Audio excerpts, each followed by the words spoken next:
What's up, Doc? Hey, I'm going to try and do this in one take. This is not going to be highly produced, but I want to get across a couple of really cool things I've learned over the years and what I've seen in actual practices. I've probably been involved with, I don't know, at least 200 different practices.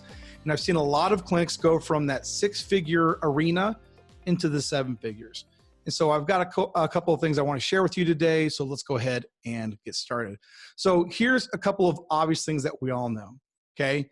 We know that really there's a couple of platitudes, a couple of things that people say that is the real difference between people who make a lot of money and people who, struggle. Proven systems.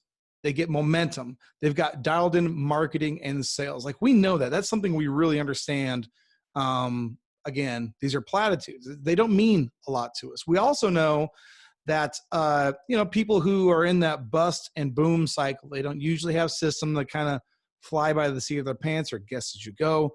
Again, they're boom and bust. To put a finer point on this, I've noticed a couple of things, action items that these docs do, these clinic owners do, that while this is not everything, there's some similarities that I've seen very common. So one, the successful doc gets coaching.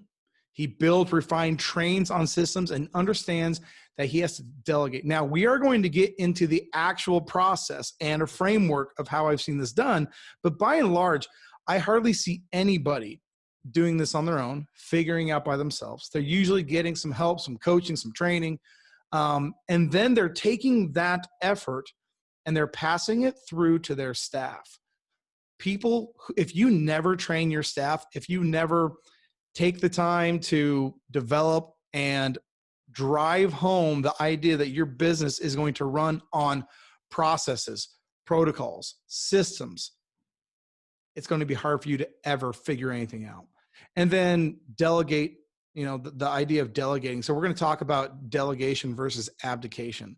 But the key phrase here is understand and delegate marketing. So they understand what it is that drives their new patient growth. What are the levers that they can pull to make that happen?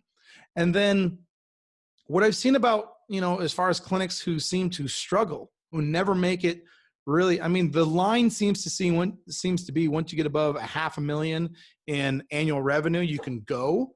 But between 200,000 to 300,000 or even 100 to 300,000, man, they're trying everything to solve their problems. They're trying to outsource everything. They're trying to outsource, their front desk. They're trying to outsource. They're trying to hire away their problems. They're doing everything they can to just throw money at a problem. They, again, they want to outsource their marketing. So meaning they have no idea how it works. And then they abdicate everything. So the theme here is when they see a problem, they don't try and find or create or understand enough that problem to create their own solution. Okay. So here's what happens. This person really understands that there is an order, a correct chronological order to make money. And this person believes that, man, if I just work hard, then I'm going to make money. And that never happens. Okay. Now I want to talk about this order. Okay. I want to talk about what I specifically mean about this order. At the heart of every business, the more value you're able to solve, the more money you will make. And value is correlated directly with the problems that you solve. We're going to talk about that here later on. Okay. So when we start a business, we all start here. We all start at the very bottom, at the very beginning. But here's what happens. Okay. Usually what happens is you get in, you have a plan. And those plans usually bifurcate into one of two plans. One, okay, I'm going to see how everybody else is getting patients. I'm going to start hiring those people or doing whatever it is. And that's what I'm going to do. Okay. And I'm just going to go in, I'm going to put my nose down and I'm going to treat patients. And that's what I'm going to do. So they do every activity. They show up and do the activities based on reaction. They don't have no proactive approach to this at all. And when that whole process blows up in their face, meaning they'll get to a ceiling and they'll be helping patients, but they realize, man, I really got to focus on growth. I got to figure out how to get people in the door. When they do that, they realize they have to go back and treat. And so they're always doing this thing. They're hitting the roof. They're hitting the ceiling, having staff problems, not figuring out their market, thinking that this person took advantage of them, this marketing company took advantage of them. The game must be rigged. There's no way to do this. It's plan number one. Plan number two is an owner that has the presence of mind that says, I need to learn how to use marketing.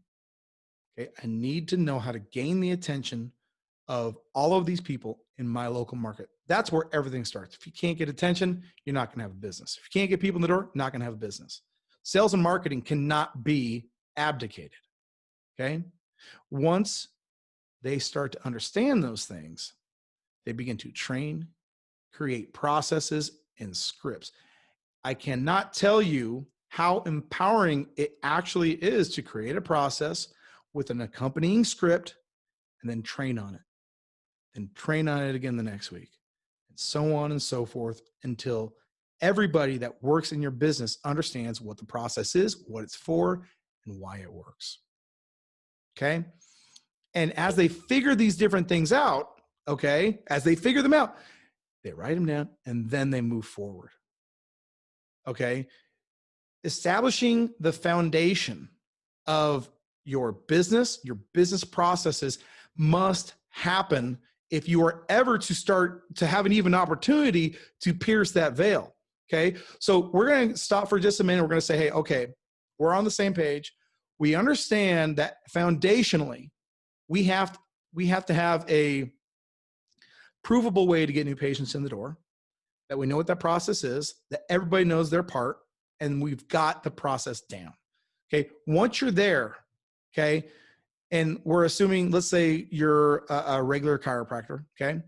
Once you've done that and you've started to get in chiropractic patients, there's not many clinics that I know of. There's a few, there's a few of these outliers out there. There's not many clinics I know that can create just a seven-figure clinic out of just chiropractic patients. What do they have to do? They have to add in high ticket, because when you're offering chiropractic services along those lines, or maybe you're a family practitioner and you're just doing again, the very foundational types of treatments. When you're doing that, you are providing, while you're providing a valuable service, you're providing a service that is also offered by many other people, and they call that a commodity. The problem with a commodity is it has an established price, and more than just you provide it.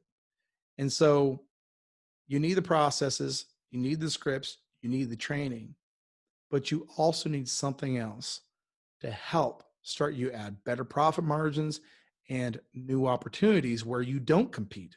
And adding a niche is by far the best way to do that. So an example of a niche would be, if you're in chronic pain, adding in specific conditions like neuropathy, fibromyalgia, joint pain, tendonitis, things along those lines. If you add in a specific niche with a specific approach to doing that, this is how you start adding new revenue and at a higher ticket price. Okay. And then you add more new niches. And the next thing you know, you've got a base of amazing patients that are coming in to get care. You're cross-promoting to these awesome services that you now have, and you've figured out the entire process. All right. And the unfortunate reality is most docs stay down here and they stay in something we call the abdication loop. They start looking at every other reason that's not them for the source of the problem. Happens. It's unfortunate. It seems like it's the majority of the cases is where this happens, because figuring out the processes and all this, if you're not asking for help or getting coaching, that is the costly part. Why niches? Okay, we've talked about it a little bit, but it's the only way to get qualified patients. Now, whenever you're marketing, okay, understand that if you want a lot of new patients, like 30, 40, 50, 60 new patients a month, it's going to be extremely hard marketing online or anything else to get what some people refer to as quality patients. The quality patients in my mind is somebody that people put out there that is like this patient that has their wallet open, that they're ready, that somehow they just know that you are the person. What you want is qualified patients. Okay. There's a lot more of them. You don't have to do a lot to get them to raise their hand. And I'm going to show you in a little bit how you can turn this qualified patients into paying converted patients. Okay. It removes competition. Like I said, when you offer a commodity, there's a lot of things that you have to compete against, namely other service providers or other offers or other, there's just alternatives to solve that problem. If you have a niche and you have a unique approach to that niche, now you don't have to compete because the person down the street, they're not helping people with neuropathy. They're not helping people with fibromyalgia. You are. And because of that, your case values are going to double, triple, or even more. Okay.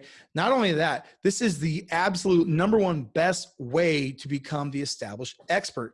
So long as you, like a lot of things, whether if you pick like a theme, okay, and you really have a mission in your practice, and whether you're doing joint pain and you have an approach that really, the theme of everything in the office is this is how we get people better. And we help people in niches, but we do it this way. That's how you become the expert in that thing. Okay. I know I've kind of spent, I've gone over these points relatively quickly, but they are important. They're absolutely true. And as you go into 2021, I want you to set your foundation. Okay. That is the first thing. It should say plan down there. It'll show up in just a second. But like I said, we're not highly produced. We're just giving you the information. Train your staff every week. Create those processes every single week. Train, whatever it is. And I got some cool stuff coming up for you. Add a niche. Add more niches. Okay. This is what you need to do to be successful. Like I said, make a written plan. That was supposed to be number one. Okay. We start with making a written plan. Train staff every day, market every day, learn, improve, refine, and off you go. Okay. Now, when it comes to these processes and everything else, I know we've gone through this video. Hopefully this has been helpful because my hope is that you can take this information and say, where am I at? What am I doing? Where do I need to improve? Write it down. As soon as you write down and identify where a bottleneck or a problem is, then you can start solving it. What I have for you here is some free training. These are each about an hour-long video where we go through the processes of how to find, attract, and get more new patients to show, the processes of how we qualify people with leads. Day one, how to improve your day one using something we call pre-framing. Day two, the framework of how you can educate and enroll new patients. And then this other day two, it's a live role play. So a friend, Dr. Wells, and I did a live role play of how to conduct the perfect report of findings that leads to an 80% closure rate of new enrollment rate is what we should call it, of new patients. So I hope this has been helpful. If you want to learn more about marketing and about how to get new patients in the door, check out Patient Stream. We're here to help. We want to help you get more new patients in your door, do it at a way less price, automate everything, make it so you can run your own ads and do it for under $400 a month. So thanks for taking the time to watch this video, and we'll see you at Patient Stream.